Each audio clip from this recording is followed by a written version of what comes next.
Okay, happy Wednesday, folks. And we're going to get started by making some room. Get some room, get some of this stuff out of the way here. And I'm going to get rid of some of these culprits that we don't necessarily need. Those colors at this time.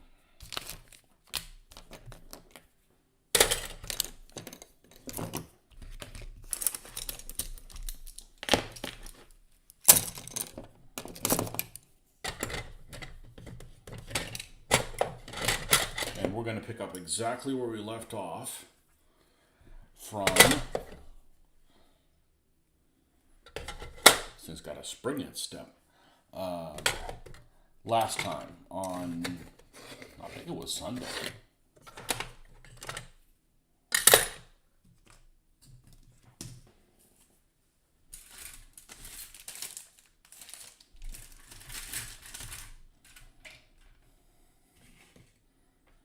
Okay, and Sunday, where we left off is we had just finished up this Stewart, and we haven't sealed it yet. I'm going to just seal them all in a batch, all at once. So, but I thought it was done, but it looks like I may actually not be. There a little bit of, yeah, I got to put some, what do you call that stuff? The metallic stuff on there on the shovels and things like that. So that's what we're going to start with. Paint the antenna black. Let's do that first. Paint the antenna black. Oh, snap. Well, you don't, this has happened to me before, but it's not that common. It stayed attached to the top.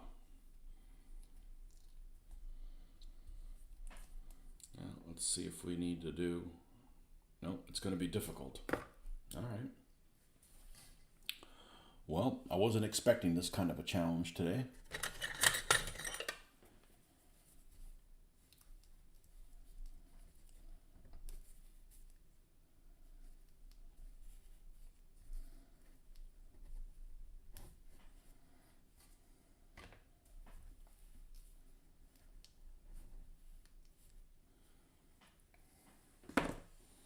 Let's grab something with a little bit more ass behind it. Let's put it that way.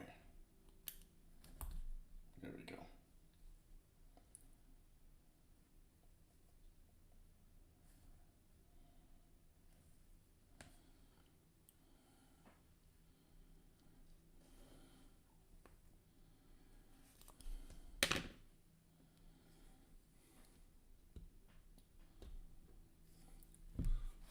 Where's our paper towels? Out of reach. Yeah, I really wish I had a paper towel holder on the wall, but that takes up valuable wall space. I don't really want to drill it to the bottom of this table, so I'm just going to put it over here. Now, let's go ahead and wipe this thing clean. Yeah, there's just enough on here just to get enough of a grippage on the inside of that.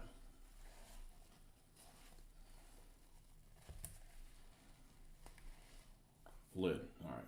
Now we're good as new on that end. Let's do the same on this one.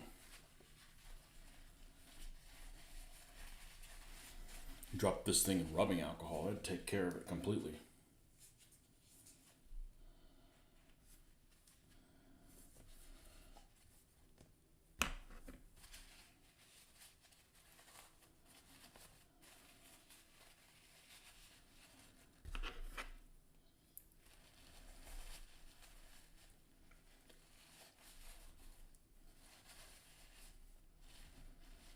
This is a color I've certainly opened and closed a bunch of times, and every time you do that, you get a little bit of paint in there.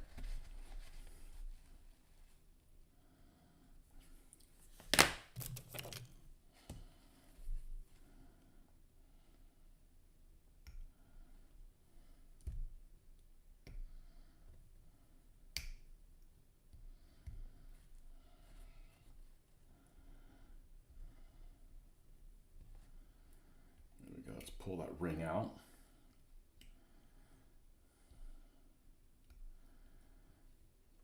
These paints, this doesn't happen to them a whole lot. The AK paints are a lot more susceptible to having spillage. I don't even remember the last time I did this. The old Citadel paints were more likely for this to happen also. As great as those were, they had a tendency for that to happen. Okay, we should be back up and running now. Let's put a little bit of black there. All right. Take a little bit of hand sanitizer.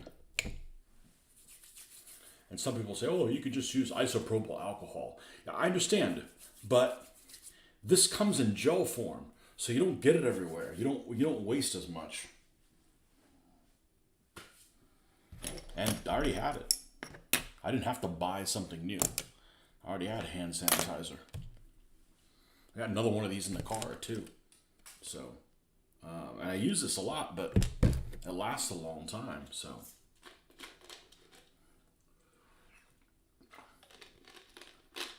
bottom one there will buy one get one free. I always have one in the car because you never know if you go get gas and go pump gas, and the next thing you know they got a leaky. They got a mess on your hands when you get there. Literally, a mess on your hands.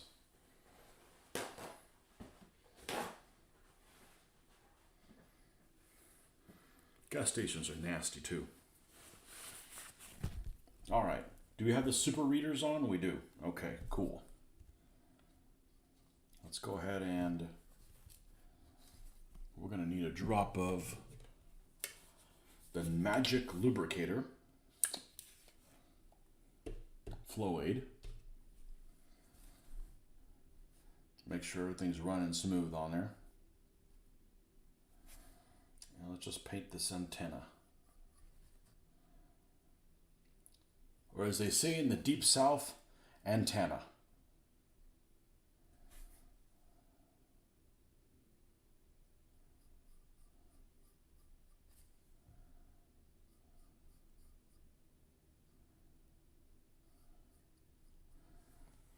And I was using sprue for a while, but they changed the plastic and it just doesn't stretch out anymore as good as it used to in the 90s.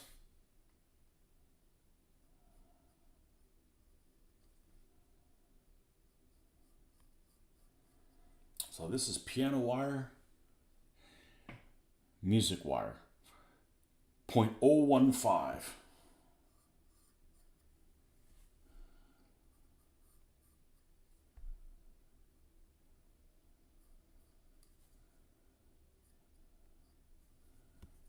Now, if this is a British honey in the desert, we'd probably be tempted to put little pendants and stuff on it.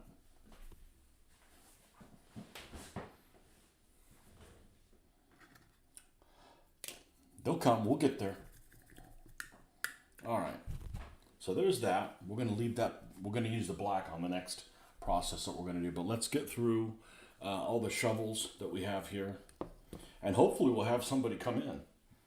We're going to get them till 9 p.m. Eastern Standard Time to get the ball rolling. If not, we'll go do something else. So see, these actually have this buildup here on the edge of the lid.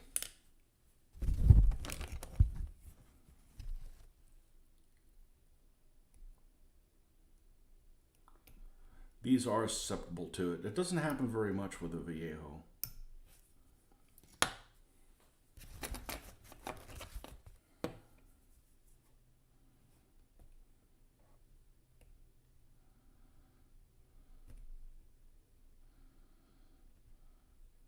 We'll fool with that later.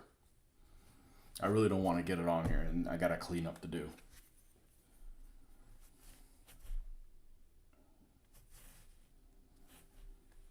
So I don't have that clean up, and I got this paint spot I got to look at every time I work at something. And I know other people have it. I've seen people that have these cutting boards, and they've got Looks like they're doing a reenactment of something that Jackson Pollock did.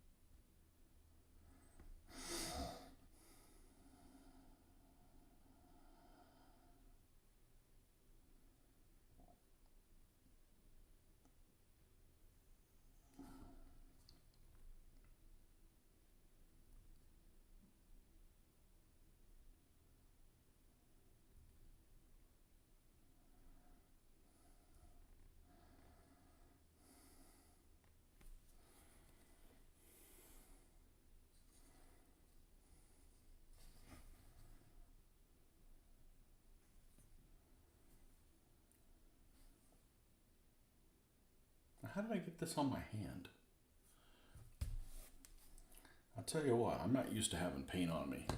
And the problem isn't really that it's paint on you, it's that you'll end up transferring it to something else.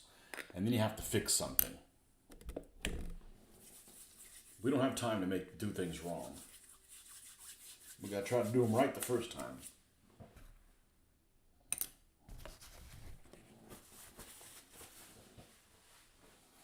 It's funny, the JS2s don't look like a very big tank until you put a small tank next to it. Then you're like, man, the footprint on this thing is pretty big. It's also a very compact vehicle here. So this Stewie is done. So we're going to move her over here with the other white metal vehicles that are significantly heavier.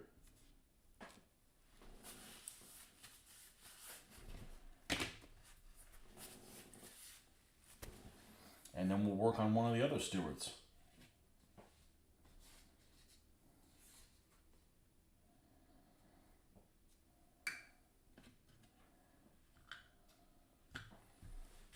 All right, we don't want to paint this gear until we're done weathering this. And we don't want to weather this until we paint the center block of the tracks black. So that's what we're going to do. I think it makes a difference.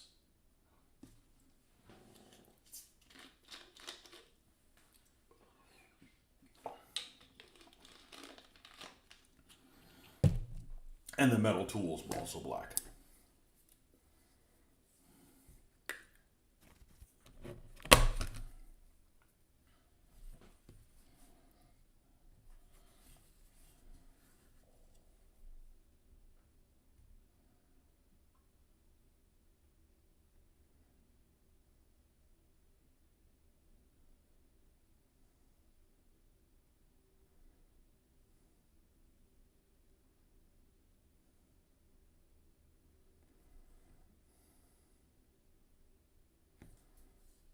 Oh, the shovel's way up here on this one. And now why am I doing that when I was going to weather? Well, I'm going to stop.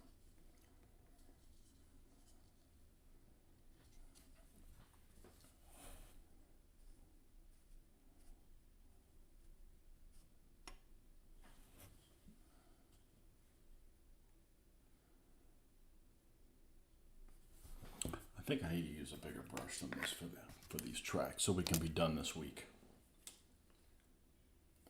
There we go.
to paint the whole track black. Just the part that has the rubber blocks.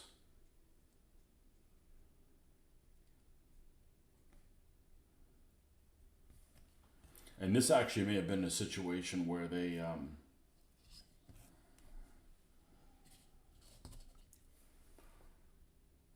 where the later versions of this vehicle actually didn't have a rubber. And I'm saying that because this happened with the Shermans, that the later versions of the Stewarts didn't have the rubber blocks.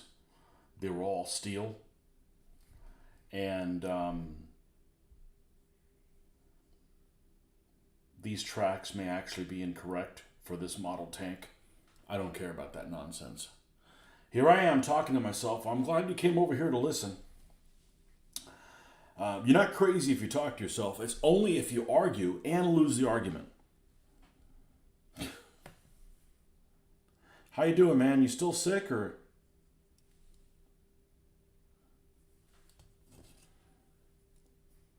Getting better?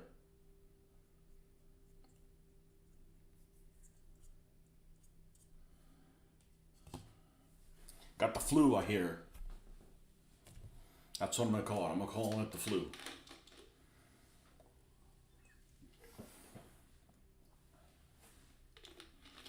Okay, we're not going to paint those other black things on here because I'm just going to end up having to repaint them. I'm going to do the rubber block track on the other Stewie as well, because we need that one to dry a little bit.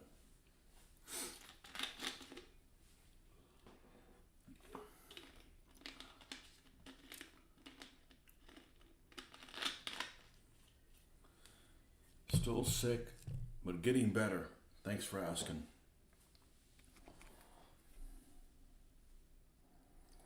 Yeah. The flu, it's always going to be around.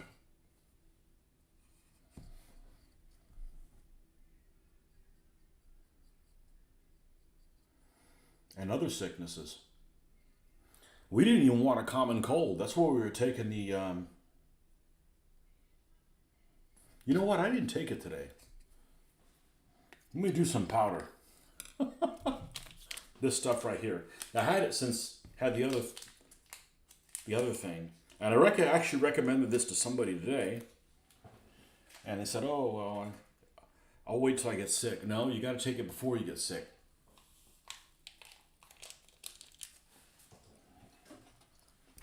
It's a vitamin C booster.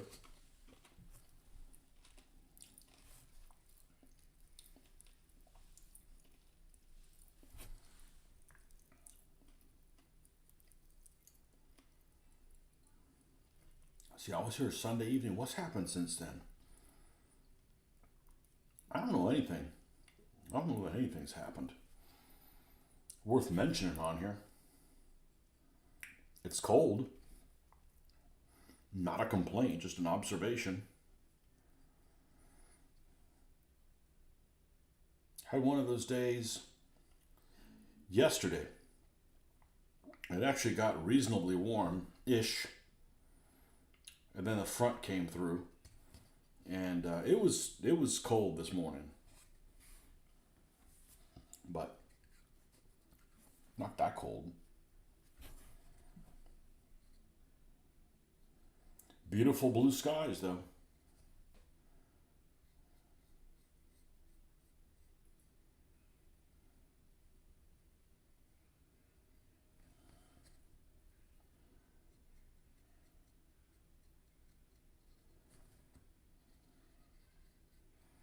My wife comes to me and says, "Hey, I heard about this new Netflix movie.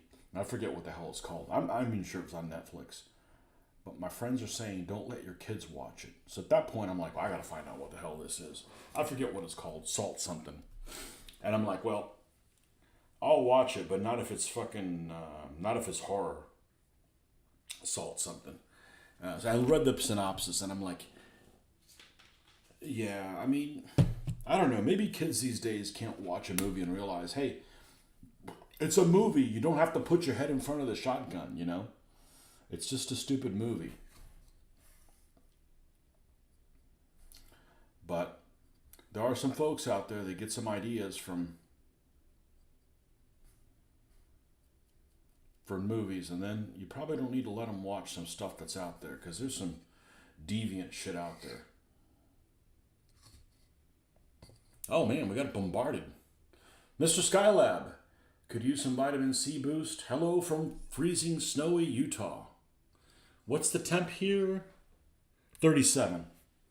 37 clear. And it probably got up to like 52. You know, which is, I'm fine with it being 37 all day long. Actually, I'm fine with it being 20. You know, but you'd have to wear the right stuff for it. And the problem is I have to dress for the inside of the workplace. So these days that are really cold, I love being outside. And then I come back in the office and those sissies have the damn heater on 76 and stuff like that. And it just kills it. So can I turn your mic up just a bit? I don't know if there was a volume on it, but yeah, I'll go ahead and turn it on. Let's see. Tell me if that makes a difference. I can turn it all the way up.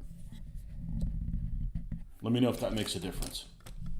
If not, I'll go in the computer and adjust it. Although it's turned all the way up. But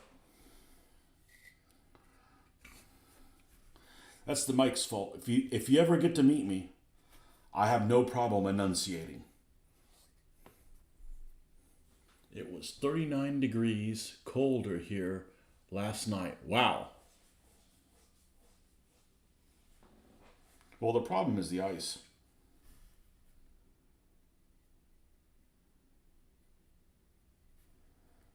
Yeah, you guys probably, well, maybe not in Pennsylvania because Pennsylvania gets as hot as Florida.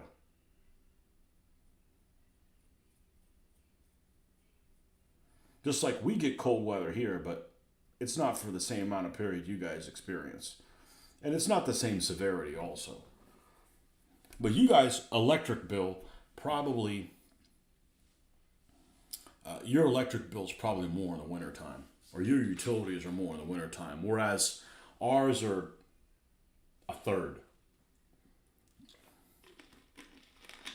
We just don't run, you don't have to run air conditioning. So,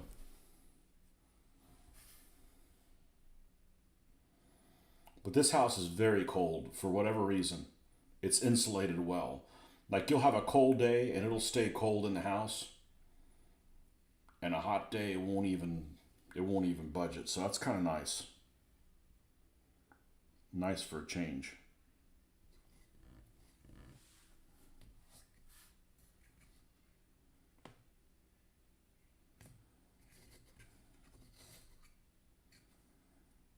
Okay, I think we're done with that. We already have the machine guns and stuff on there painted. Cool. All right, let's go back to Betty and weather this bitch. Electric in general is expensive. Well, sure, but is it more in the wintertime for you guys?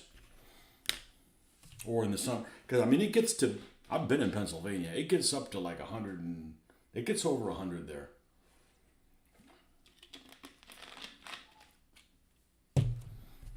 You guys hear all the people bitching about Historicon?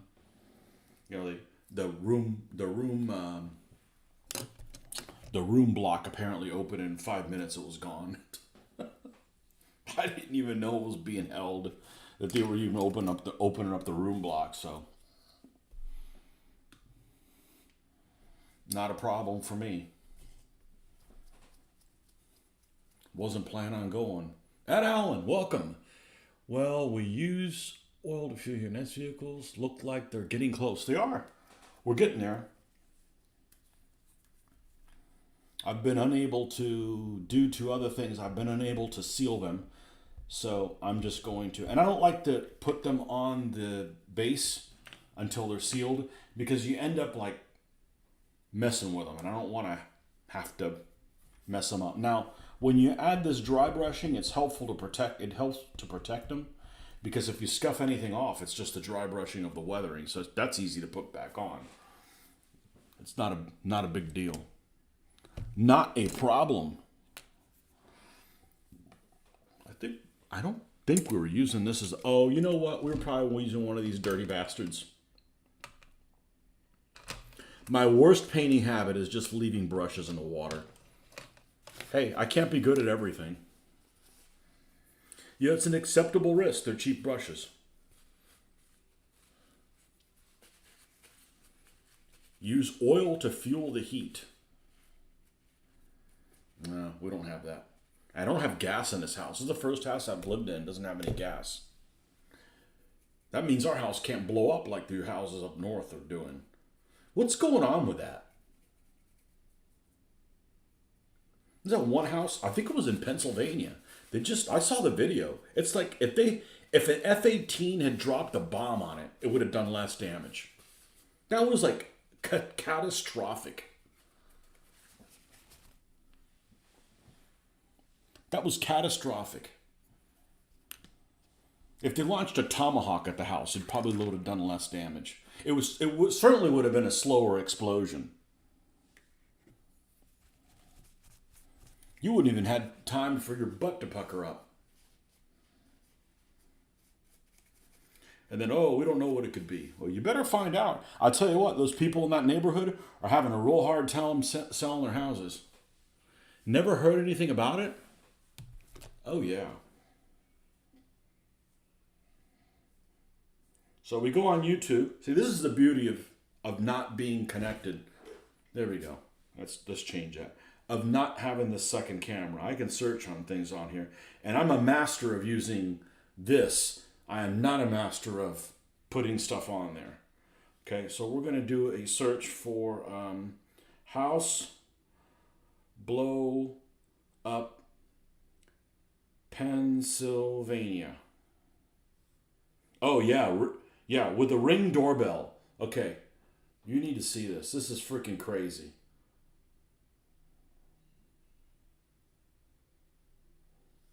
This is crazy. This happened about like 6 months ago. All right, we're not going to listen to this caster here, but this is footage that somebody took from their Ring doorbell.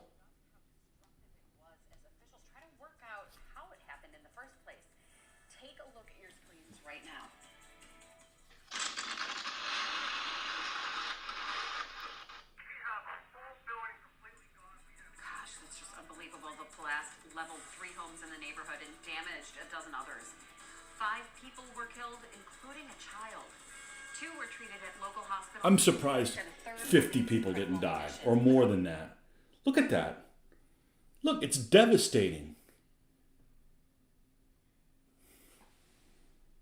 Absolutely devastating. One minute the house is there, and the next minute it's gone. Multiple vehicles on fire. That's actually tame as far as gas explosion. Why are you even having a gas explosion? Not really selling me on having gas.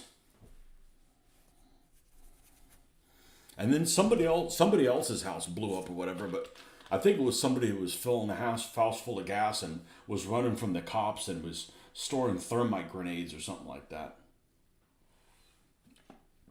The surprise is more how they didn't detect the gas leak, because real fast with a gas leak. Yeah, I don't know.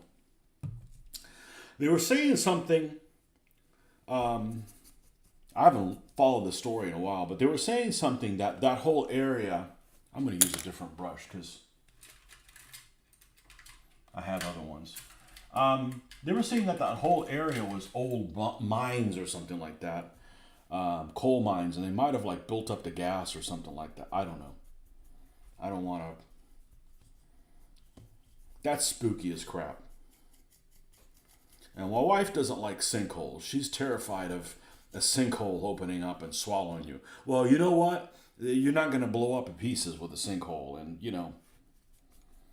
I have seen houses swallowed with a sinkhole, but doesn't happen every day.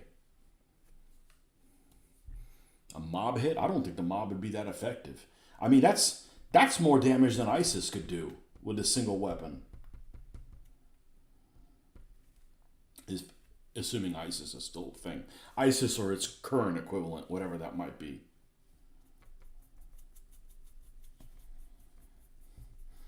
And I'm always going to call it ISIS. I'm not ISIL or whatever the hell that is. Nah, ISIS.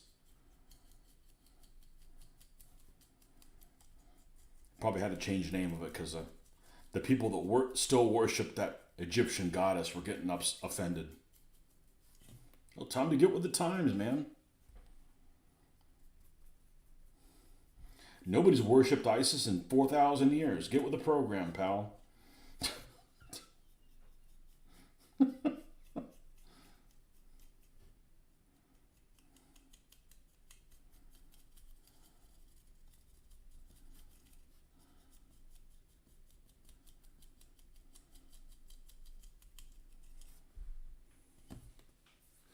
The average is a gas explosion in the U.S. every 2 days. Not getting gas again. That's it. You talked me out of it. Your powers of persuasion are amazing. Like I said, this is actually the first house I've had that has no gas. It has an electric heater. And supposedly, well, one thing is the guy told me, the owner said, you can't run out of hot water. Well, you probably can if you don't pay your electric bill, but that's what he says. You can't run out of hot water because there's no tank. It's tankless. So, we don't take really long showers anyways, but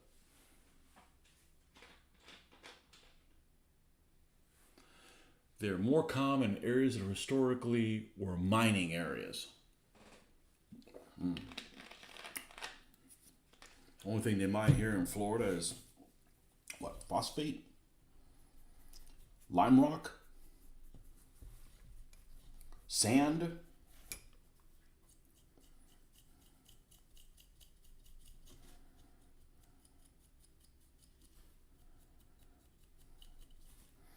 That's spooky as shit. You know, when you see some things, some freak accidents, they stick in your mind. For me, it's the Skyway Bridge that happened in 1980, where that drunk tanker captain or whatever, I don't know if it was intoxicated or not, but it was definitely sheer stupidity, knocked down the whole fucking bridge, including a Greyhound bus or something like that. That shit scars you. And also in 1980, when that Air Florida was taken off from Washington Airport. Well, it wouldn't have been called Reagan National because, well, he was president at the time, so they wouldn't have named it after him.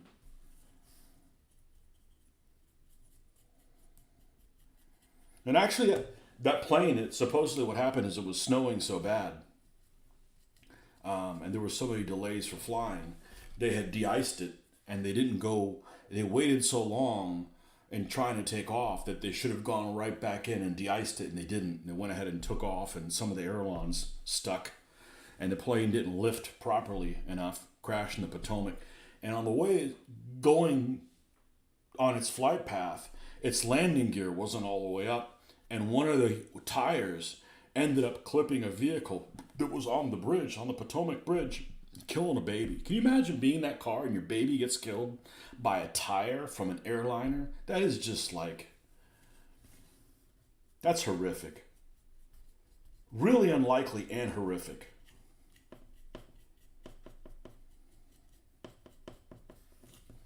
Unless that baby would grow up to be baby Hitler, in which case it's okay, but not likely that's the case.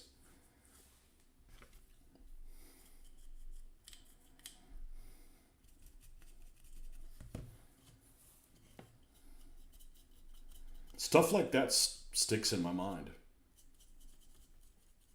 So I hate takeoffs in aircraft because of that. Absolutely hate takeoffs in aircraft.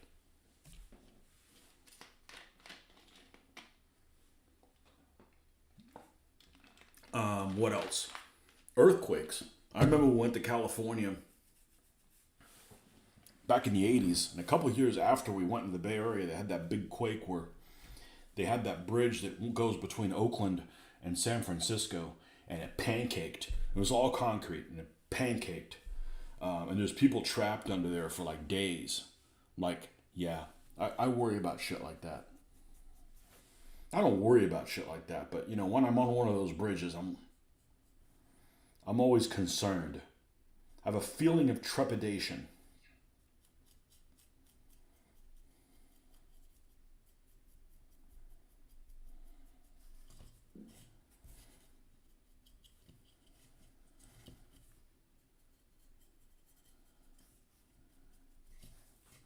Betty, as opposed to ugly Betty.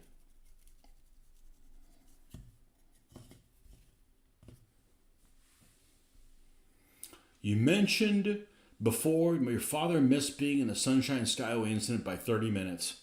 He's lucky, man. That's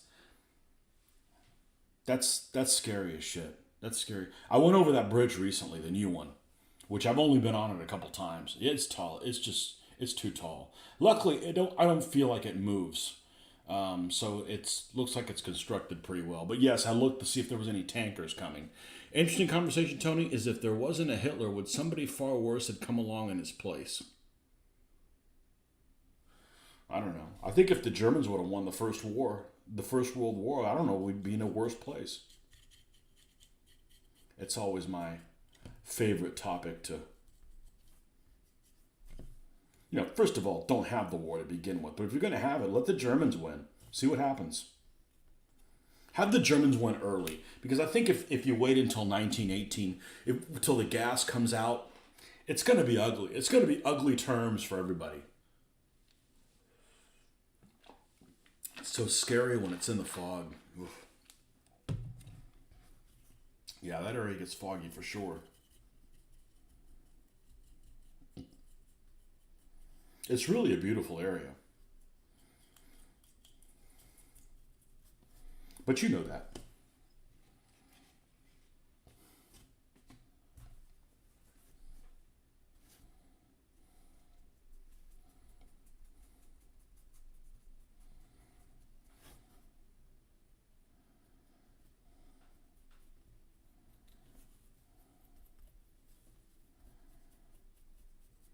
Would somebody worse than Hitler have come along?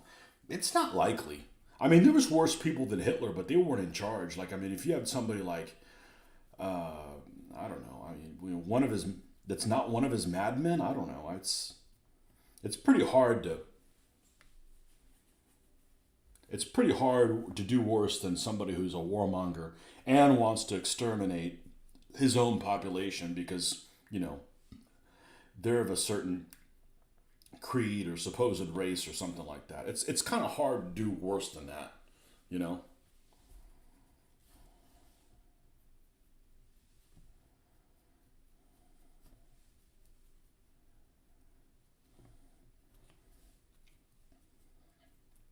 I mean, a better scenario is somebody who wants to exterminate his own people, but he doesn't attack other countries to get those other people also to exterminate them. I mean, that's not much better, but you always felt that the French and the British made the Germans as scapegoats when they didn't start the war. Those terms of the treaty were horrendous. Sounds pretty close to being worse than Hitler. Well, the bad thing is the Russian people suffered. I could say that Stalin deserved Hitler to attack him because he made a deal with him. And he was a dickhead. So Stalin deserved every single thing to get backstabbed by the Germans because he shouldn't have made a deal with them anyways. And he murdered. He took that opportunity to attack the Baltic countries and everything. But at the end of the result is you got people that you got the people in Russia that got drafted and they had all their houses burned and all that shit, and they didn't ask for that. They didn't deserve that stuff. But that's one of my things is when I started getting involved in the Second World War, and talking to my dad about it and stuff, and when he was around, and he was we were always of the opinion it's like the Germans could have just won if they would have just gone into Russia as liberators.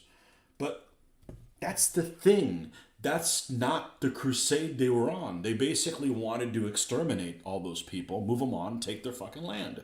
So they would have never invaded to be liberators because that wasn't what they were there for, you know. So yeah, that might have been a scenario that would have brought them victory, but And at the end of the day, it's probably, I'm talking about let the Germans win the first war, not the second one. The second one is bad news for everyone. Is bad news for everyone.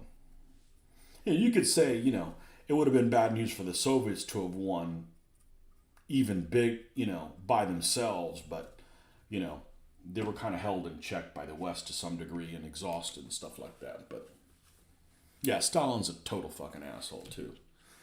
Short people with mustaches, it never, it doesn't do well.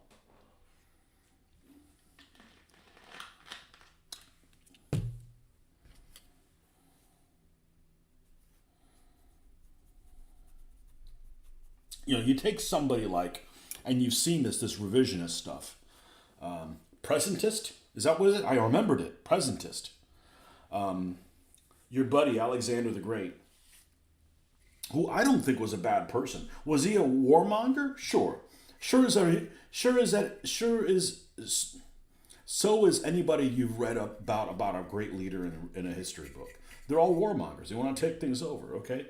But Alexander actually took other places over, and, he wasn't like, we're going to exterminate all the Persians. As a matter of fact, they manipulated, not even manipulated, but he was infected and turned into, taking some of the Persian ways of doing things. So kind of like the same thing that the Romans did. You talk all day long about how bad the Romans were, but the Romans at least were willing to go in there and who are these people? I don't know. They like to worship a shoe. Well, fucking let them worship a shoe as long as they pay taxes and they can give us troops and we can, they can be auxiliaries in our army. It wasn't like, you're either going to do it the Roman way, the way you fight, or, we're going to exterminate you. So, were those totalitarian regimes that weren't great to live under? Sure. But, so was everybody else at the time. At least they were willing to accept other peoples to some degree and give them some kind of autonomy, as opposed to like, we don't like the God you're worshiping. Okay, well, we can change. It's too bad. We're still coming and killing all of you. But we'll change. It doesn't matter, So there's different levels of nastiness as far as I'm concerned. But you'll see on there, Alexander the Great is one of the worst genocidal people. It's all relative,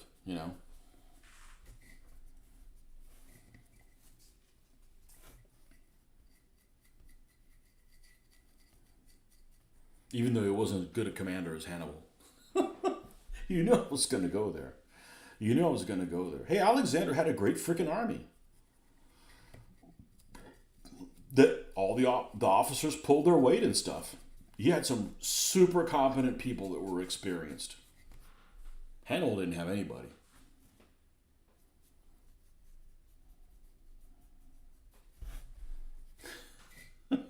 And I am not a fan of the Carthaginians. I can't think of a worse system than I'll sacrifice my own children for victory in battle. I'm like, no. Not gonna, nope. Nope. Deal breaker. Nope. I didn't slander Alexander.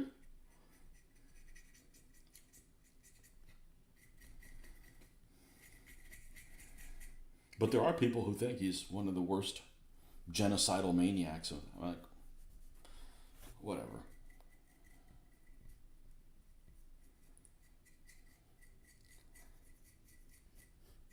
The stuff he did, anybody would have done at the time. He had nepotistic tendencies. Everybody did. Everybody went in and, okay, we're going to put you guys down and we're going to get my guys up in those positions. Okay, everybody did that. So he's not doing anything different.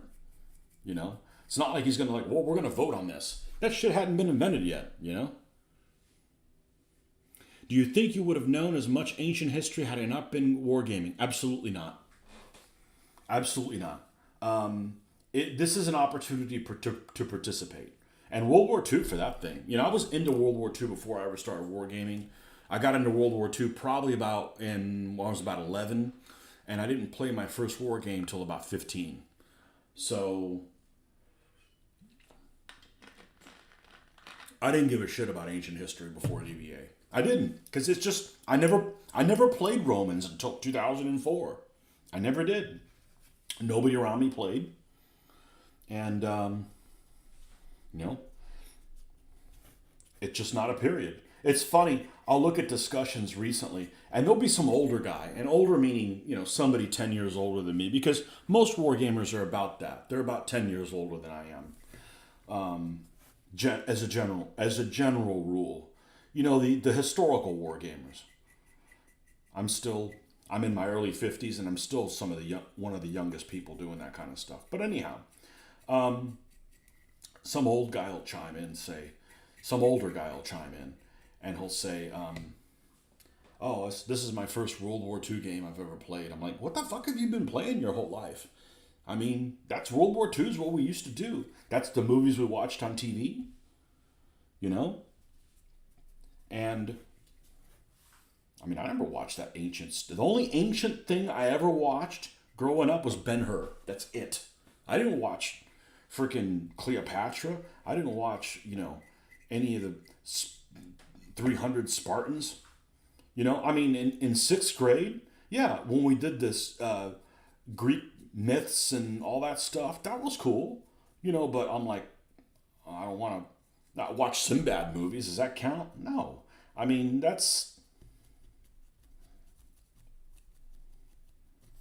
yeah, I didn't get into it until wargaming. So wargaming, I've said this before, wargaming for me has always been about learning and participating. You want to learn about something? Like, let's say I don't know anything about the Pacific Theater. Let's play a game about the Pacific, like maybe something on New Guinea or something like that. And the next thing you know, I'll go back on Wikipedia or something else and read about what happened before, what happened afterwards, the decisions that were made in the game that would have had other effects. That's just my way of participating. That's why I like historical gaming. Like, I don't care about, you know, Games Workshop fluff, made up story thing. You're learning BS stuff that doesn't, mean anything, instead of like, real things that we think happened.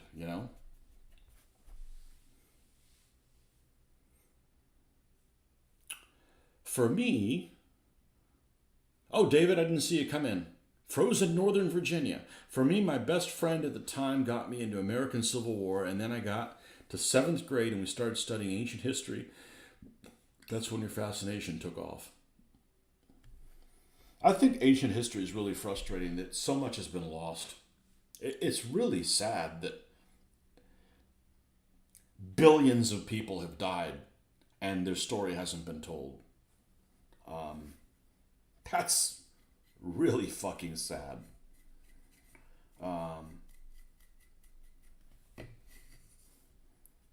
I mean, how many Gauls have to die before you know what happened to them? I mean, if it wasn't for Julius Caesar and his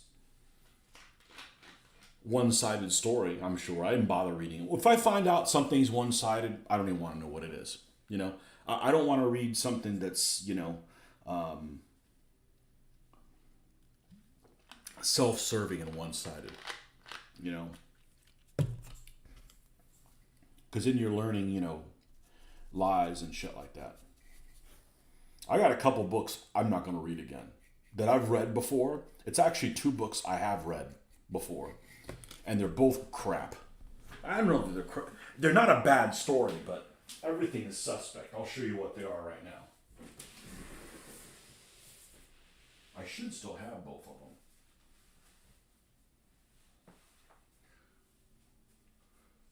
Should and do are two different things. Are they here? I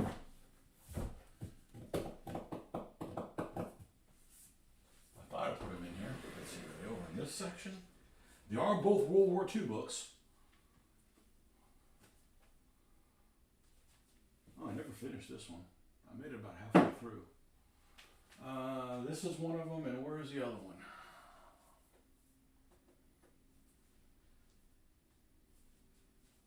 There's no crooked cross on here? Good. This one. This is probably the first historical book that I read. And I read it once back in the late 80s when I was This one's apparently traveled with me a long time. But this is supposedly, this is by this Mellenthin guy who seemed to be in all the interesting places.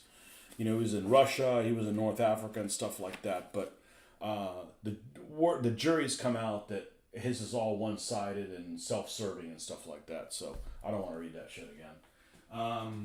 And then the other one is the Stuka Pilot by Rudel. And, you know, I don't really want to read the memoirs of a milk-drinking Nazi. You know? Because he supposedly was a Nazi even after the war or whatever. I don't know. I don't want to read shit like that. I mean, some of the stuff the German guys did are cool, but, you know, I don't have some kind of hero worship for these Third Reich fuckers, you know. But that's, you know, when I was doing operational type stuff, you know, he was in interesting places. So, The irony about Games Workshop fanboys is that they claim their game is so popular and its historical gaming is bad because Nazis. Yet I've never encountered any with Nazi sympathy in historical gaming, but I have in Games Workshop. Gaming sphere, a lot in fact. I would have thought I'd been a bunch of communists myself, but thanks to wargaming, I read books about the fall of Rome, so when I recently watched the series on the wars of Rome versus barbarians, I knew more than the show portrayed. That's right. To me, that's awesome. Yeah. It gets to be difficult to watch. Like, I can't watch World War II documentaries. They have the wrong footage. You know, there'll be something, and they always have that footage of that Panzer II that goes into the ditch and the water splashes out. It's like a Fall of France type of video, but they'll show it wherever. They'll show it in, they always have that Panzer II footage. You like the Punic Wars history the best. Yeah, I don't like that so much is lost. It's really depressing. You know, Livy is just full of shit, you know. And sometimes that's all that's left. So, I've read Polybius. Polybius seems to be pretty well balanced. Seems to be. I read a sample about Marcellus, who I think is a lot more interesting than Scipio. I think Marcellus is a pretty interesting guy. He got killed in an ambush that Hannibal set.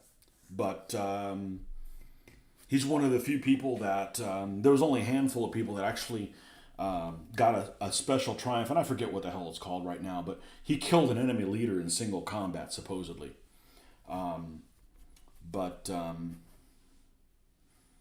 He's the guy that stormed Syracuse, and he asked for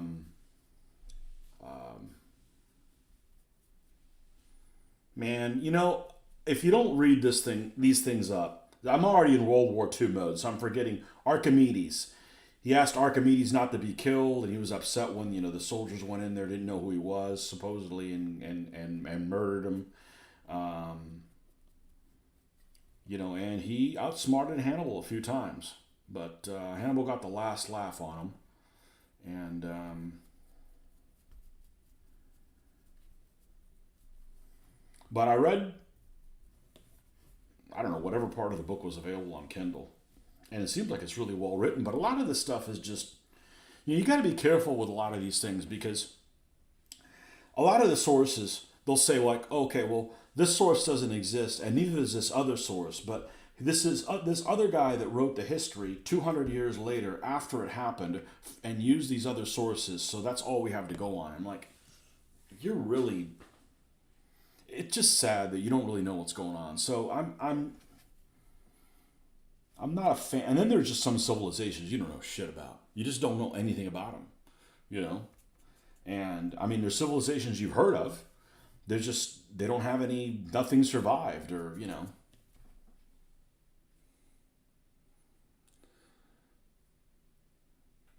I was watching World War II in color last night, and they claimed Point du Hoc was Omaha Beach. It's not hard to outsmart Hannibal. You just have to think like the Romans. Romans were just very predictable. And at least of that time period.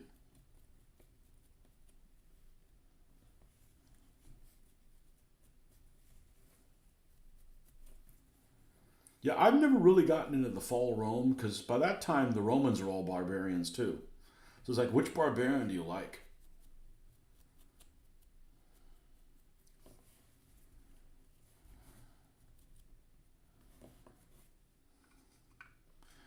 Okay, that is this color. We still have to do the Iraqi sand.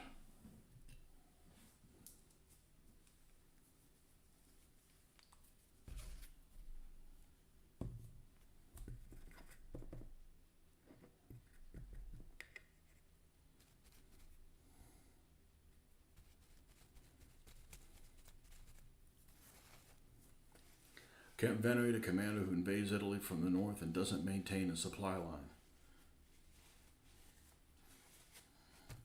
He was in Italy longer with no supply line, longer than Alexander was, traipsing around.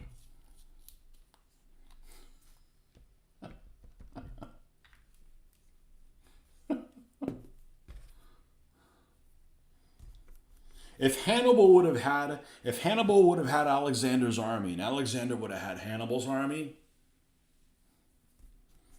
it's all about the army. I mean, sure, they both were good commanders that inspired their men, but Hannibal had to put a bunch of people together, that for different creeds and for pay, and hey, sometimes it worked out, sometimes it didn't, but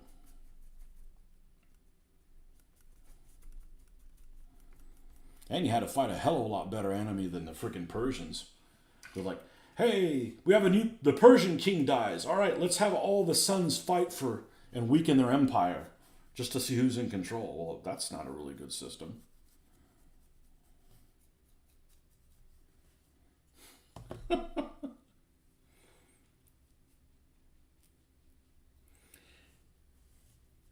Now, if he had invaded Sicily and then Italy, I'd consider Hannibal a decent commander, but didn't do so can't hold him in high regard. So Pyrrhus did that, so he's a better commander. Pyrrhus is my favorite Greek successor guy. He is just super interesting. Super interesting to me. And yes, it's because he had elephants.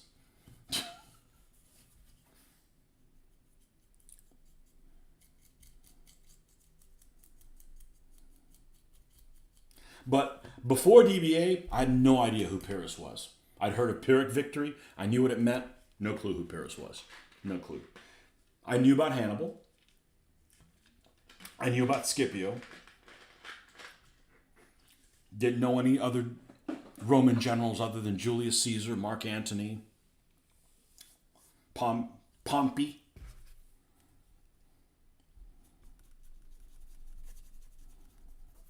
Didn't know about any of those guys. Didn't know anything about, anything in detail. Like, obviously, I've heard of Belisarius and I knew what time period he was. But, you got to have a vested interest in gaming to want to learn more about this stuff. So, it was really nice learning about all kinds of shit I didn't know.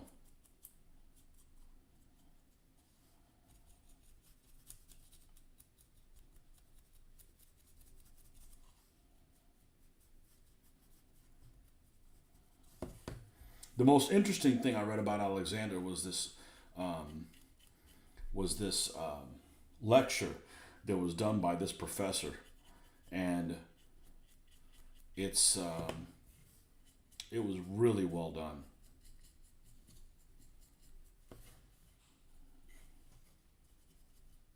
Just not a fan of these people that consider themselves gods.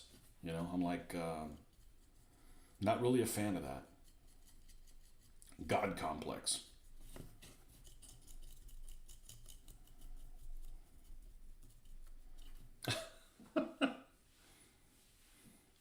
Pyrrhus is a far better commander than Hannibal. He had a better army. Thank goodness for movies about ancient Rome when I was a kid. I'd like to have a Roman legion in miniature form, although Why I had to remind myself Julius Caesar was not Dr. Doolittle.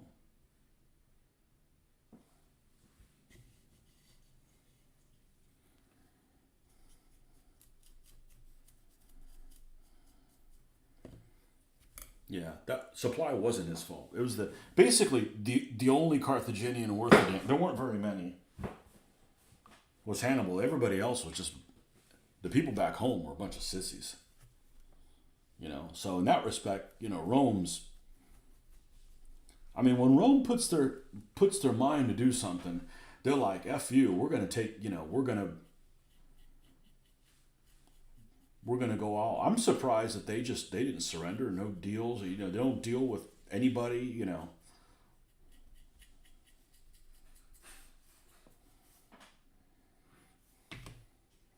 Okay, I think that one's equivalently done. Let's do the hull on this one before we go and do the turrets.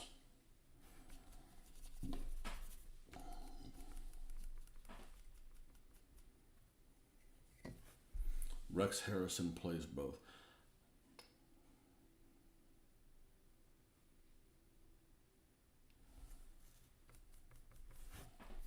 Old Rex Harrison.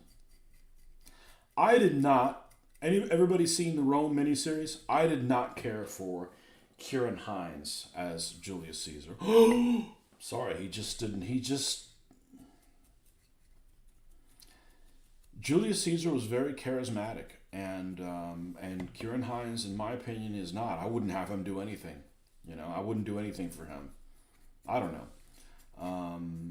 I was a fan of that series. I just didn't care for the casting there of.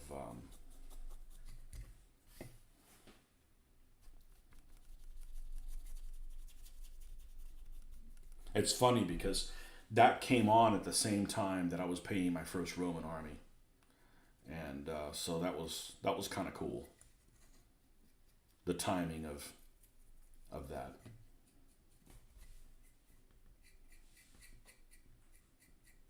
And I really hated Octavian. I didn't hate Octavian. That guy, that little kid needed a spanking.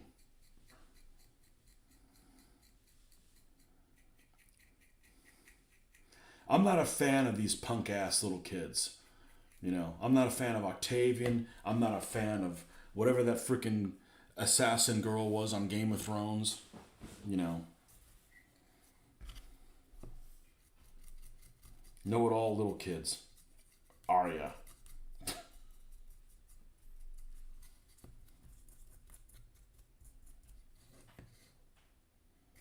And that's the thing. I was thinking today, I saw some post from somebody, it might have been on Facebook or whatever, and I forget what it was about. And it got me thinking. And I said, when did it happen that all these, let's take television for instance, okay?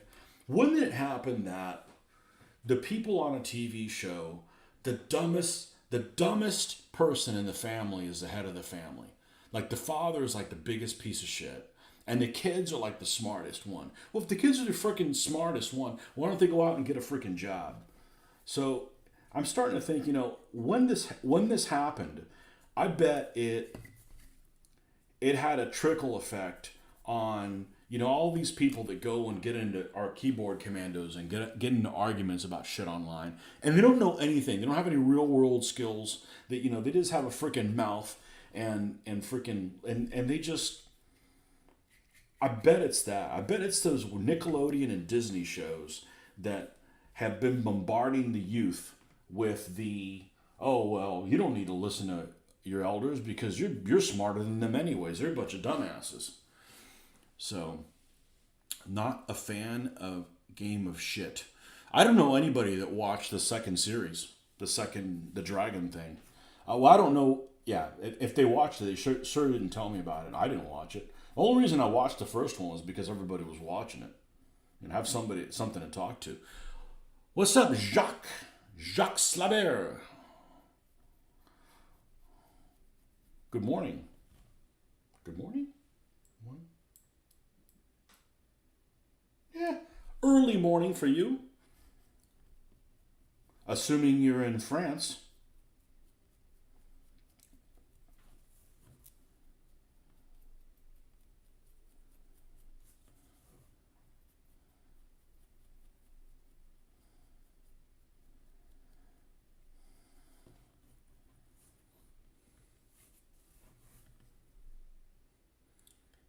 Stopped early in the first season. Well, if it's not for you, it's not for you.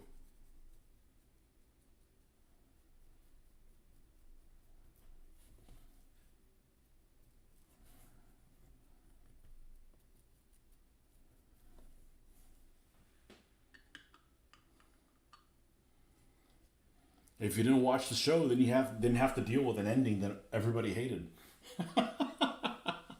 Used to read Game of Thrones years before the show and found the writing to be utter garbage and chucked the book out. Yeah? I wouldn't read a fantasy book. That's a waste of my time.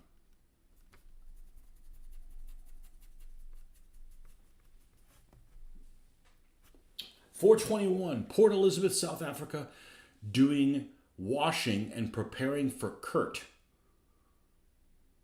I don't know what Kurt is, but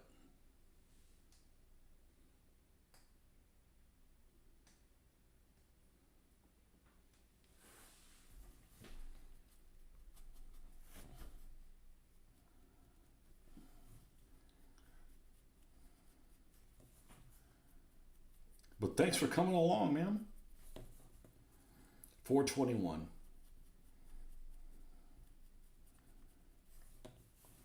Yeah, I'd rather get up at 421 than or 4 o'clock in the morning. I did for several years. Now I moved it to 5, more conservative time for court. Oh, my condolences. My wife was just called for jury duty and she's not happy. Hey, I don't mind doing it. It's interesting. It's way too slow, and I gotta you need to do it on the weekends or something like that, where the rest of us can be productive and keep the economy rolling. I couldn't even use all my vacation days this year. I couldn't leave for them. Okay, let's take a look at this. I think they're looking rather sexy.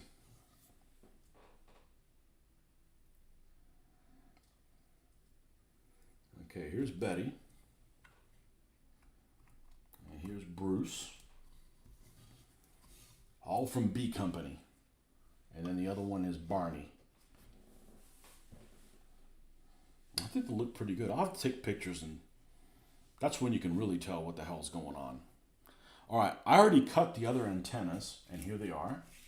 So I'm going to go ahead and epoxy those jokers in place. Yep. I think the last time I experimented mixing a tiny little bit, and it worked out fine.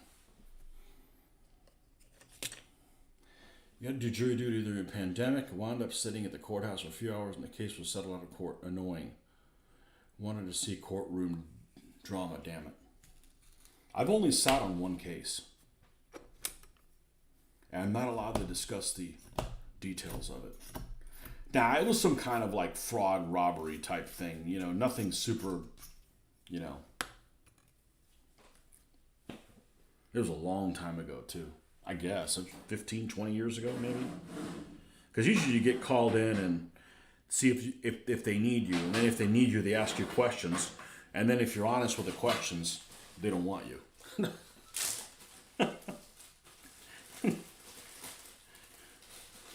But they're still going to waste your whole day.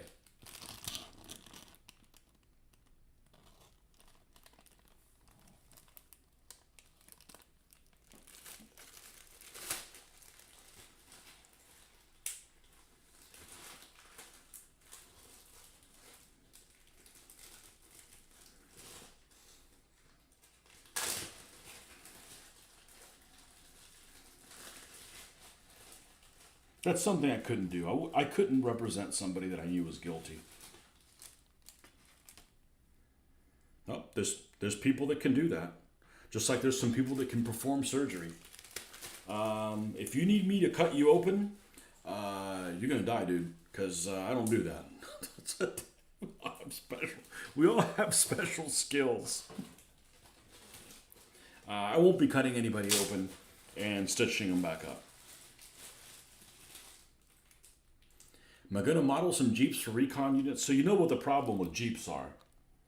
is they have visible crews. And the problem with visible crews is then you have to make the crews removable.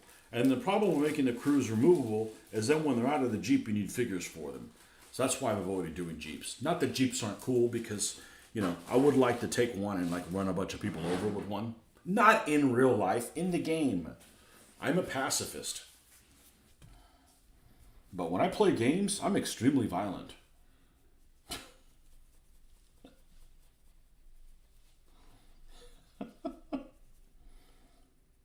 I'm not new generation. We can play violent video games and stuff like that and remain pacifist. Did I sand these down? I believe I did.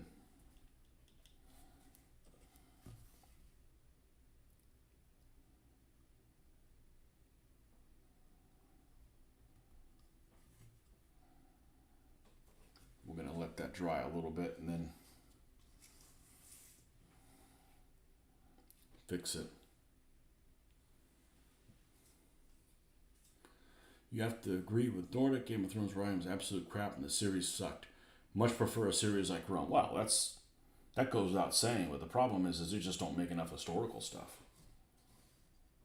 And then when they do, they could do false history, which is, I think, extremely damaging to a public who's, takes everything as face value. Believes movies and believes the media to, Hey, if something doesn't seem right, do your double check.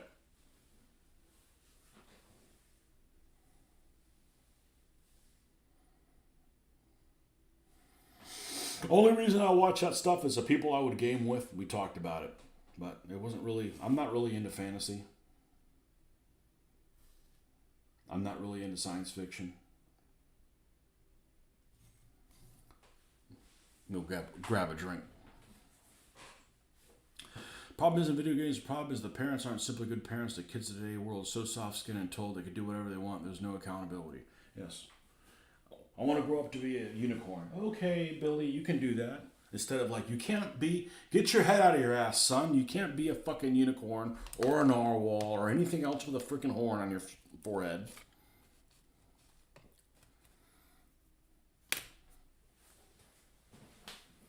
Be right back. In a moment.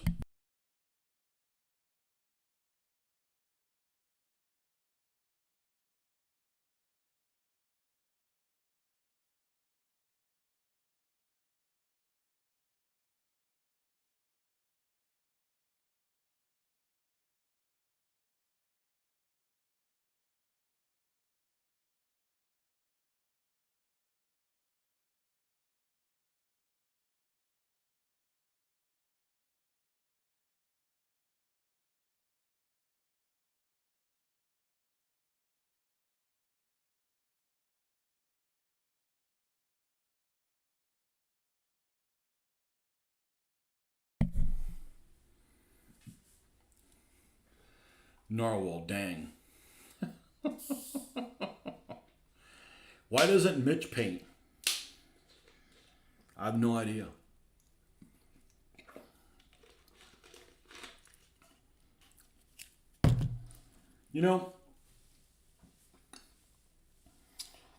I think you're born with some skills that make things easier than others.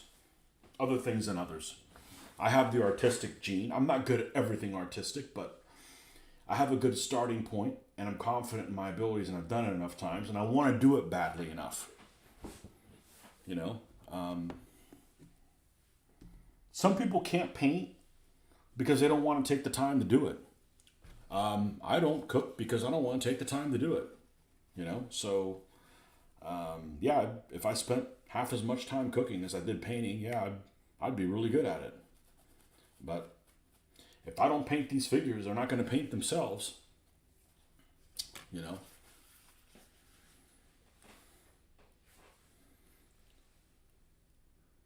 Some fantasy is well written. Lord of the Rings. Never read Lord of the Rings.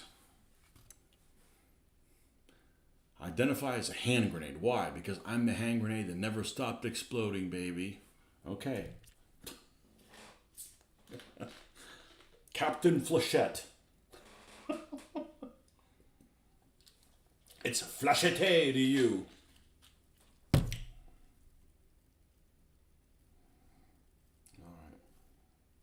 Oh, we're gonna have to baby these things. Yeah, I think the problem is kids programming.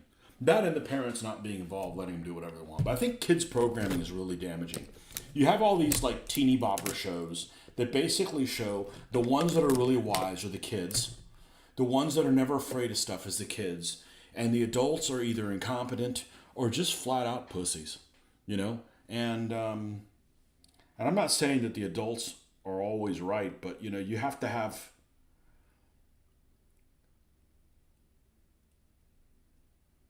you got to have some adult figures in the kids' families to kind of and the kids shows don't do that. The kids shows basically show that adults are stupid and they can't be counted, and the kids are the ones that are wise.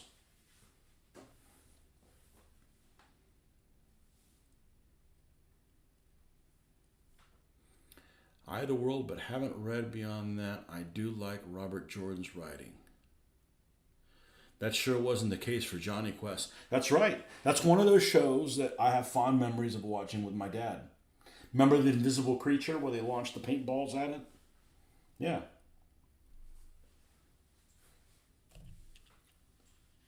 Everyone knows Bandit was the smartest one there.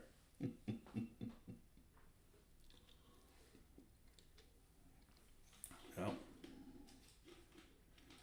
What was the doctor's name other than Quest? Dr. Quest. What was his name? What was his first name? I don't remember. Race Bannon. Haji. Yes, there was a Hindu guy. There was a Hindu kid on there. Well, you don't want to have that. I was looking at some cheese the other day, and it was Land O'Lakes cheese, right? And you know they took the Indian girl off the Land O'Lakes thing. That's exactly what a racist would like. A racist would love to buy that cheese and never have to look at somebody other than a white person on the packaging. Like, what's the logic in that? You know, it's did they dress her in something that's offensive? No, they tried to be inclusive. All right, well, I guess a white supremacist would love nothing better than to not see the Indian girl on their freaking cheese. You're basically playing into their hand. Benton? Really? His first name was Benton? Wow. Wouldn't have guessed that in a million years. You'd do really good at that Trivial Pursuit.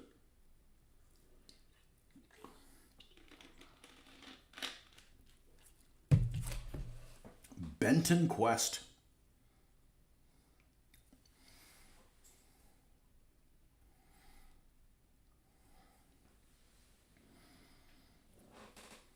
Now, that's one of those shows I had fond memories of watching with my dad. Hogan's Heroes, that's another one.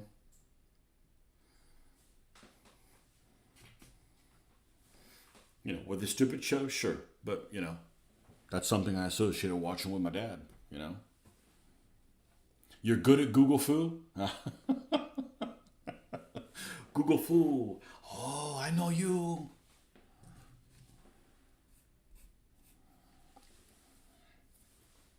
Well, it does sound better than, I'm really good at Alta Vista Foo or Ask Jeeves Foo.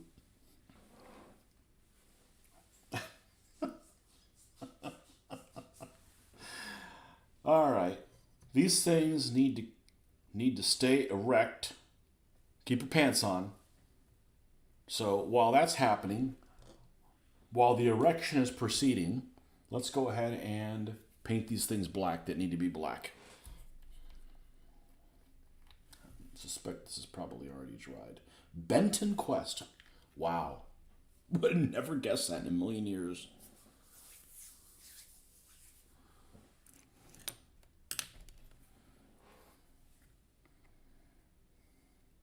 That's the only shows I remember watching with my dad. Just like shows that it was just my dad and I watching them.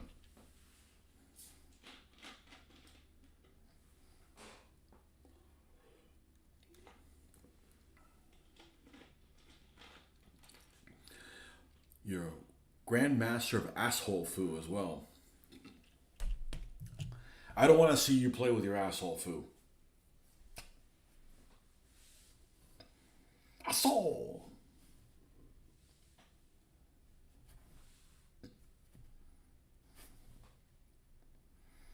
All right, this is the bit of them. Oh, no, we got to go smaller.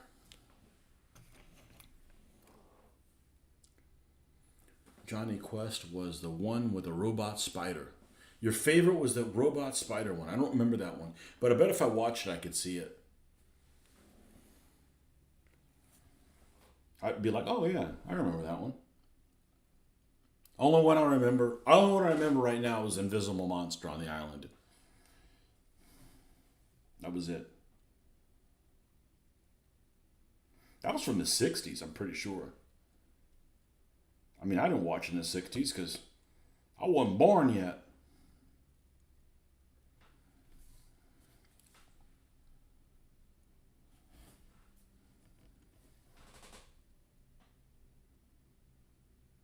They got rid of my Mahatma guy on the package. I remember watching Lone Ranger and Gunsmoke with my dad. This was in the 80s.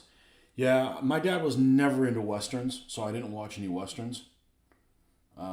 Just wasn't a period that we were into, that he was into, so I never got into it.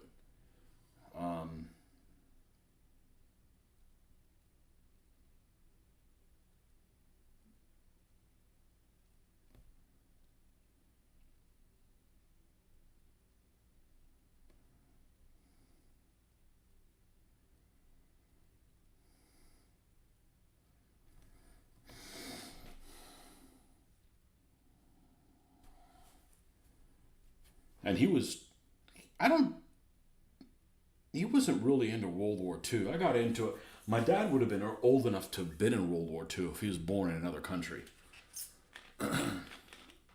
He wasn't born. He was not born in America. He had not come over here yet.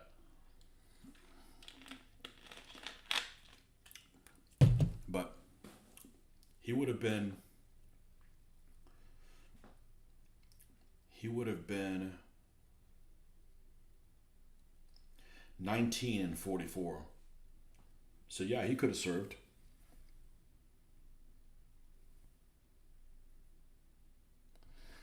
But he was not in a participating country or a very participating country.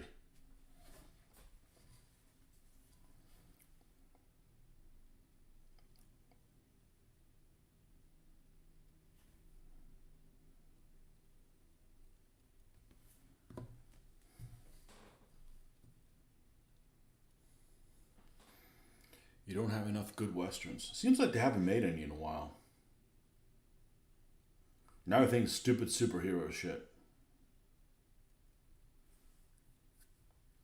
Still haven't gone back to finish that third season.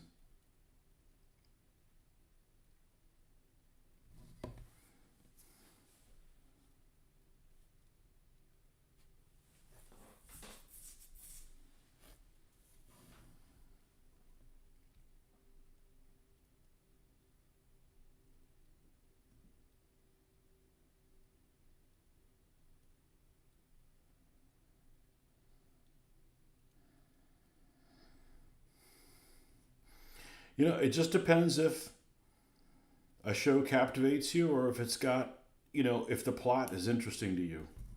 Like, everybody and their mother tells me that Breaking Bad is a great show. I watched one episode, maybe two, and I'm like, I don't want to watch a show about freaking drugs. I just don't want to. Westerns are too American and have good values. Too American. I can see that. It may not be appealing outside of something else. I'm not a fan of, sometimes when something is too specific, it doesn't interest you. Like, here we go. I know some of you guys are going to be offended by this, but get some thicker skin. I never got into Seinfeld. It's too New Yorky. There is a life in the United States outside of New York City, and I can't really relate to that.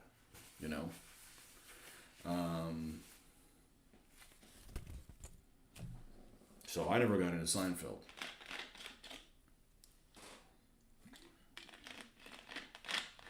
Can't get into them New York shows. That's like another land.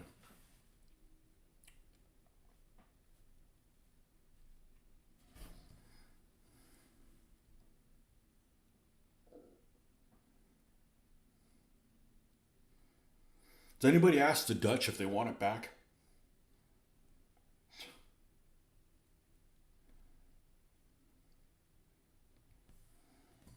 Hey, we went to New York last year and we had a good trip, but I wouldn't want to live there.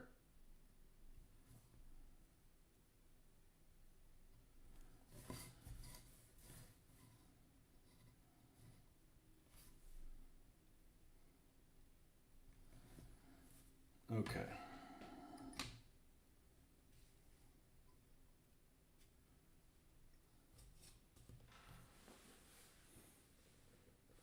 What do the Dutch want back? If the Dutch want New York back, used to belong to them before the English.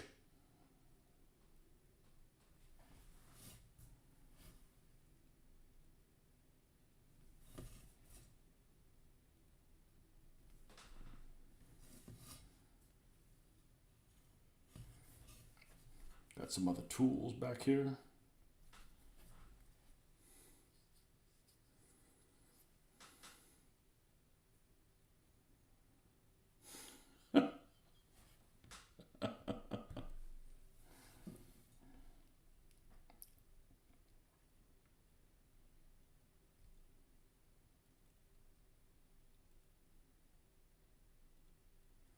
Isn't that funny that there's some things that are, when you think of a country, whether it's right or wrong, there's things you immediately associate with them.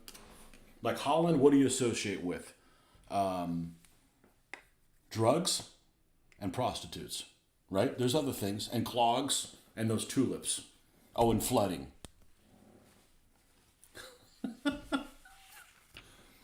Watching the only show I watch live, so I'm back and forth Wednesday nights are bad for me.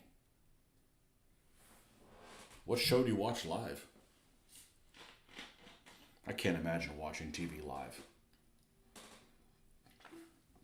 Ain't nobody got time for that.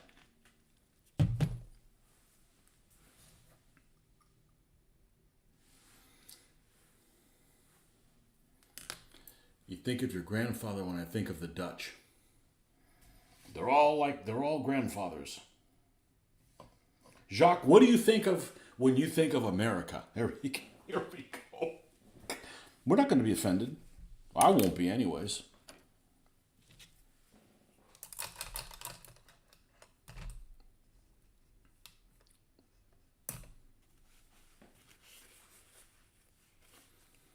I refuse to say. You will ridicule it.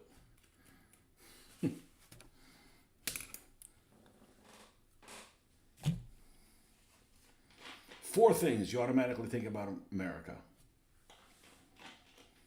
I'm sure a lot of it. If you haven't been here, you're totally manipulated by whatever the media tells you in your country, which is probably the same case everywhere. You know. My grandfather spoke Dutch and always spoke with a heavy accent, so when I think of the Dutch, I immediately think of him. Dutch. Good weed, syrup waffles, okay, as well as excellent meat croquettes and beer. Yeah, I like the Dutch. No, that's the Belgian. Dutch beer? I don't know that I've had Dutch beer. All right. Dutch beer.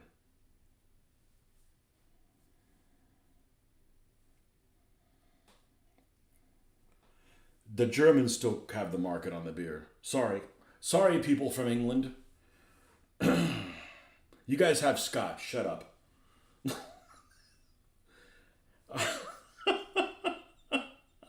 Holland beer.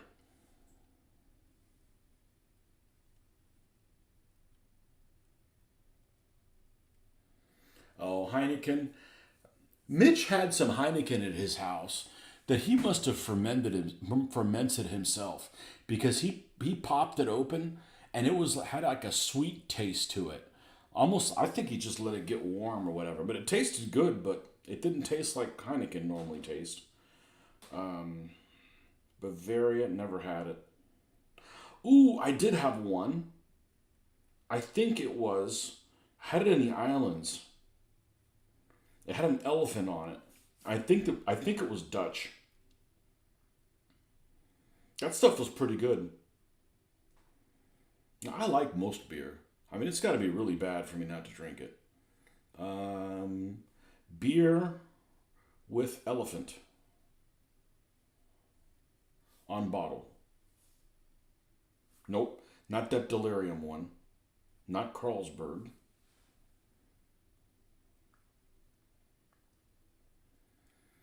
I don't think it was the elephant beer. That would have been obvious. Oh, the one that's called elephant.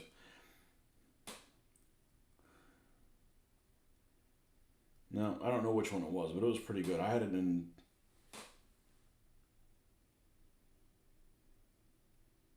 I had to have had it in St. Martin. That would have made sense to have had it in St. Martin.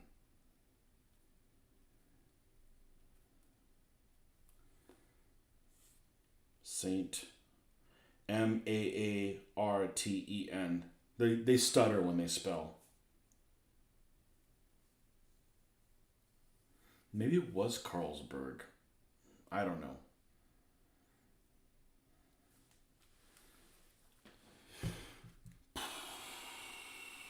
I'm not buying the elephant on a beer. Now, if he wants a glass of bourbon, we can talk.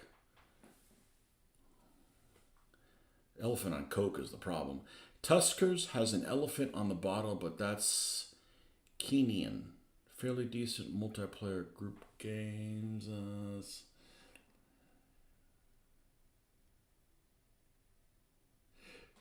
Who plays Black Powder? It's the Warhammer of the Horse and Musket period. Generic and bland. Volley and Bayonet and Fire Fury are infinitely better than Priestley's generic games. Sorry, I utterly disdain Rick Priestley as a War Games rule creator. So you can tell the Games Workshop creators of their different playing styles. I don't know. I've just heard of his name. I don't think I've ever played any of his stuff. I wouldn't. I don't want to play generic games. I don't want to play like I'm building French. Okay, these are the rules for French. All right, and the British. Oh well, they're the same except this one little thing, and you got to paint them red. I'm like, okay, I'm not buying two armies for that. It's like it's too genericish for me. I mean, that might appeal to some people, but that's not getting me to buy in it. Now, I'm probably not your typical. I know I'm not your typical person that's interested in the market, but just like World War II, I'm not playing Flames of War because I'm not getting my World War II fix off that generic system, you know. Or what's the other one?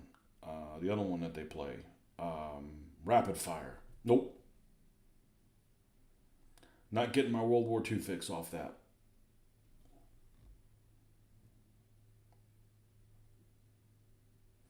If I had to pick between one or the other, I actually don't mind the 1 to 5 scale system. As I still kind of think that way. I look at 3 tanks, go, oh, it's a company.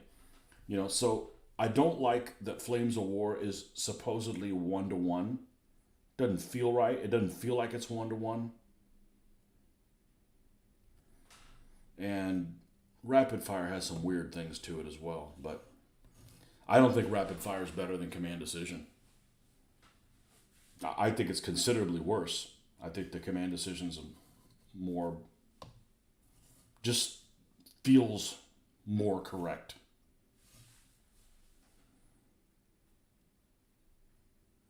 You want to stay away from Black Powder or Hail Caesar.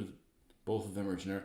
Now, what about SPQR? Is SPQR the Warlord Games version of it? I don't know. I'm staying away from anything that's 28 millimeter. I'm just like not interested.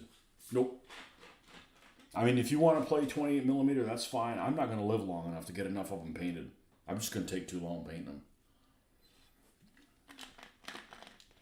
And they take up too much space. Not that that's a huge consideration, but it is a consideration.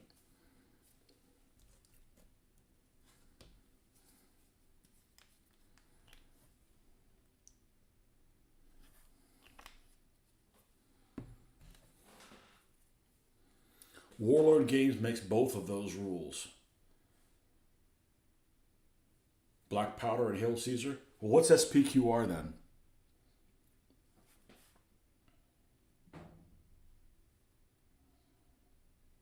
I honestly don't know.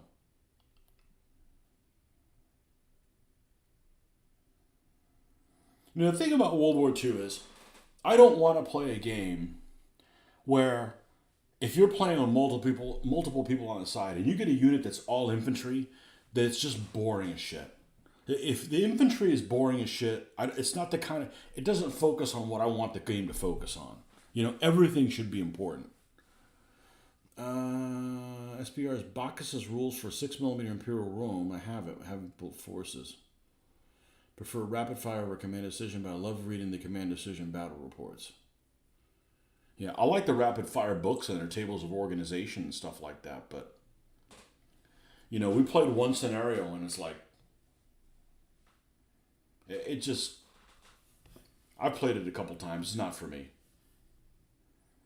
The other guys want to play it. That's cool. They can play it. Nobody's stopping them.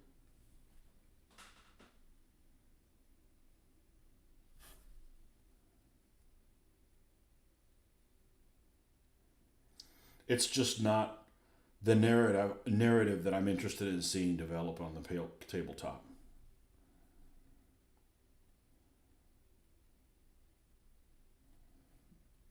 I'm interested in a more specific narrative.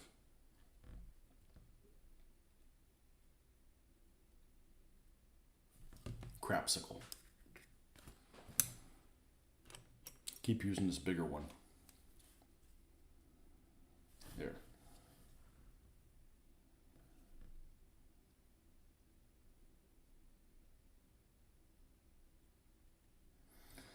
So that's really what it breaks down to is, what decisions do you want to make as a player? And what type of a story do you want to see unfold on the game table as you're playing it? Do you want lots of detail? Do you want, swooping movements? Do you want,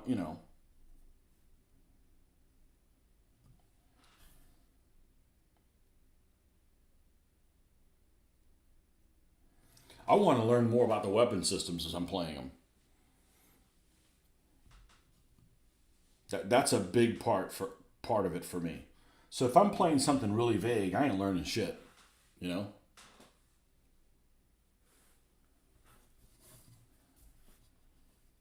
But I understand that I'm in the vast minority. That's fine.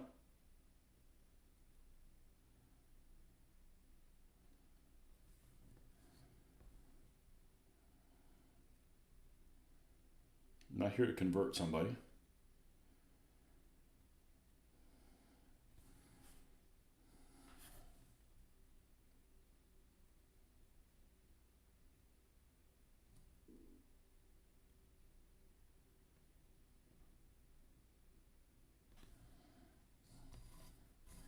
Okay, it's the base color for the wood.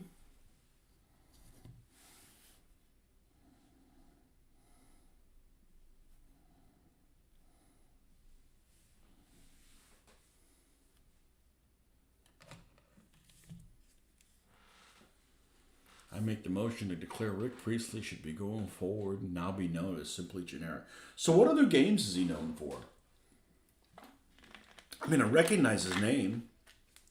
I saw he's got a demo on Black Powder and I watched it. I'm like, yeah, it's just doesn't do it for me. It's not my period, but I'm not going to get into it if it's that vague. I don't. It could be just anything. It'd be like playing a game that Phil Barker designed for World War II. No thanks.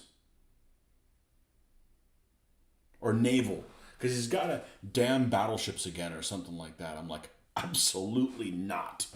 Absolutely not. What, all battleships are the same? No. Absolutely not. Sacrilege.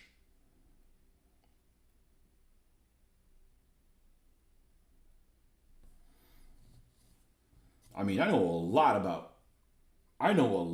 World War II and World War One ships. A lot. That's what I used to game. That's what I started gaming. Like, There's pretty much only one game I can play with that, and that's Sea Creek 5. Anything else is just like bland, has zero detail.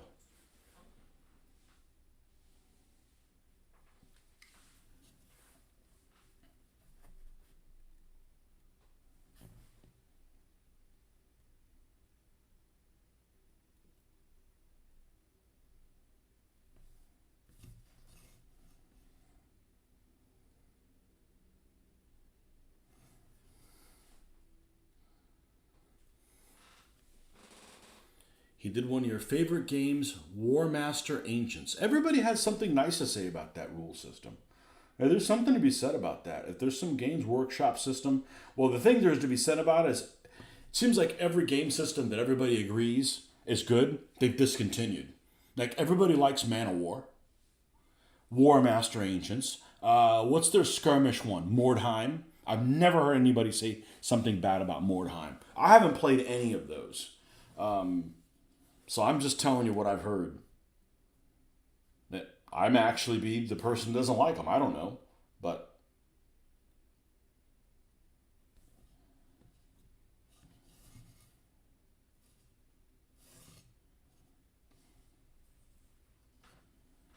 I just don't like their business model of like, I don't care if you guys like it. Screw you. We're just continuing it. So we don't want you playing that game.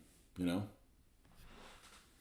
He wrote Warhammer Fantasy, Warhammer 40K, War Master Ancients, Lord of the Rings strategy battle game, Hail Caesar, Black Powder, Bolt Action games. Yeah, Bolt Action's generic as crap. I can't play Bolt Action.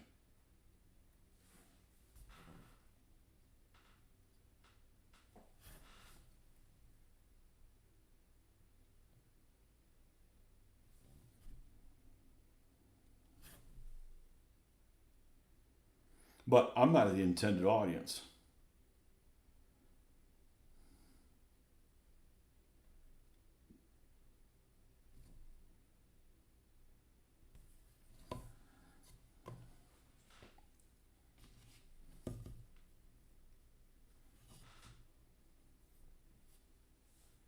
I like the idea of Mordheim, and then I remember not to trust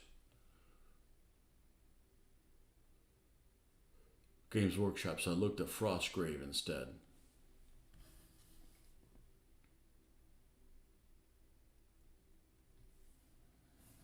What about Warhammer Ancients? I have several of the books. Not to have an interest in playing the game, but they got a wealth of really interesting information in there.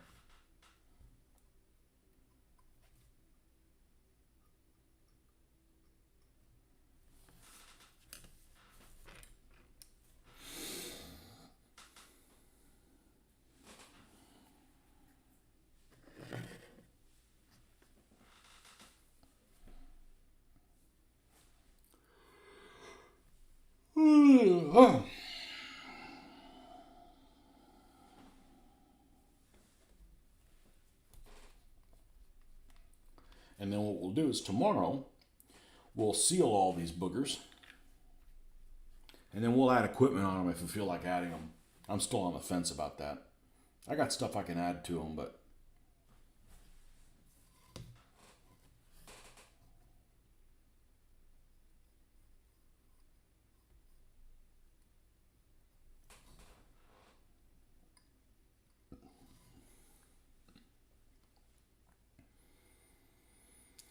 Ancients is just Warhammer and Ancients. It's really a poor system. Hail Caesar is more fun than Warhammer Ancients.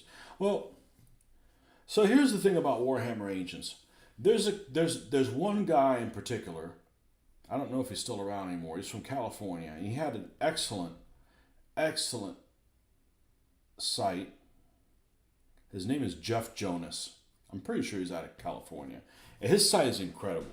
He has all kinds of really interesting information, lots of pictures, really well done, and he is or was a Warhammer Ancients player. And I understand being a Warhammer player and then wanting to get into historicals and wanting to kind of keep the same structure. What I don't understand is somebody that comes from something more complicated and nuanced and basically wanting to play something that's dumbed down just so he can get some players that aren't willing to learn about real history. And if that's the case, I'm like, I'm not playing freaking Warhammer Ancients or anything like that, or Bolt Action. You know, it's you're basically dumbing your game down just so you can get more players. And you know,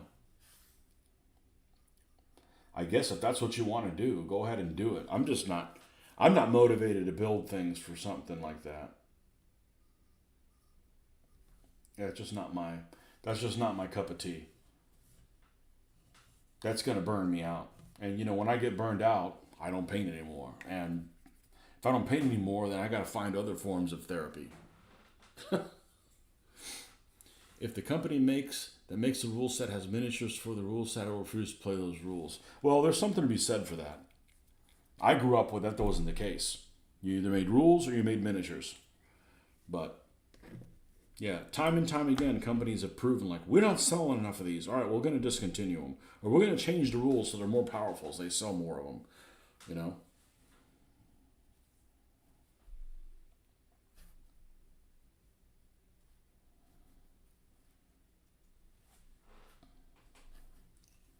How long have we been on here?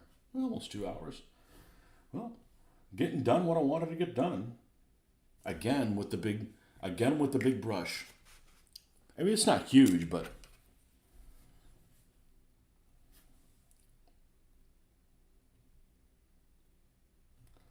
I don't want to fix anything at all.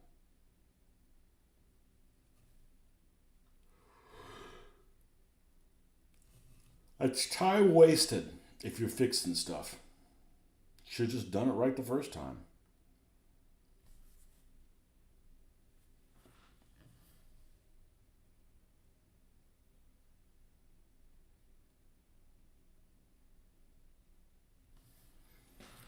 Rather solo play till the end of time than ever suffer playing with Games Workshop rejects. Yeah.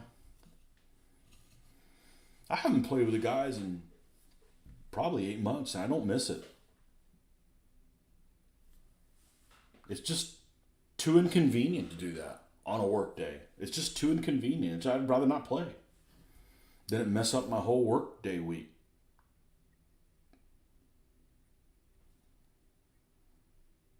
You know? If they played on weekends, it'd be different. But they play like on my busiest day of the week. I'm like, no, it might be convenient for you, but it's not for me. So I'll pass.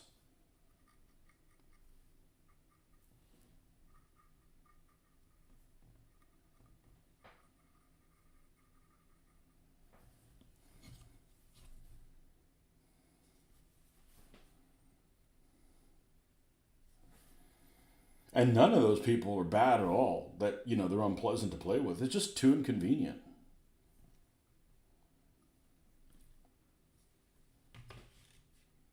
I don't need a game bad enough. Doing that, quite frankly, pushed me away from miniatures gaming in general. From my experience, these Warhammer rejects just flat out refuse to ever look into any of the history they're trying to play. Been watching your DBA videos back lately. You enjoying them? We had a good time. Despite the game being, you know, borderline generic. Phil Barker's a smart guy. You know, he was sharp. I just wish he'd just organize his rules a little bit differently so that us mortals could find the right answer a little easier.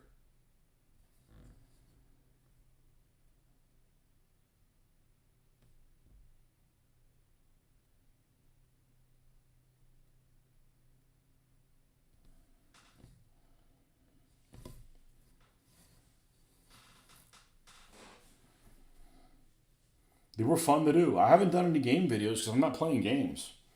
Uh, Guaranteed there'll be game videos if I ever get gaming again.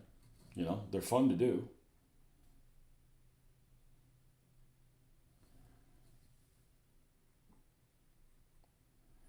Just every time I turn around, there's like more demands at work, and I'm just like burned out. I don't want to do anything on my own free time that's considered work.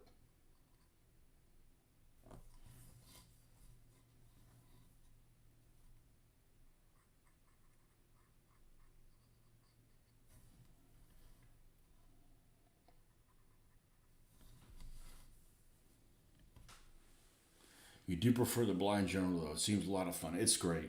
It's really, really good. Scott gets credit for that one. He's the one that had the idea. And it's funny, when we played it, he's one of the ones that's played it the least. It was just a time when he just wasn't available to play. Okay, so we've got 3 Stewarts. Let's see if I can do this. Of course, they're not sealed. They'll look better. And yeah, there'll be a crewman in there. Oh, no, we don't. Haha. They don't do it justice. I don't know what. The lighting in here is all off. They have to go outside. And we'll have to seal them and then go outside.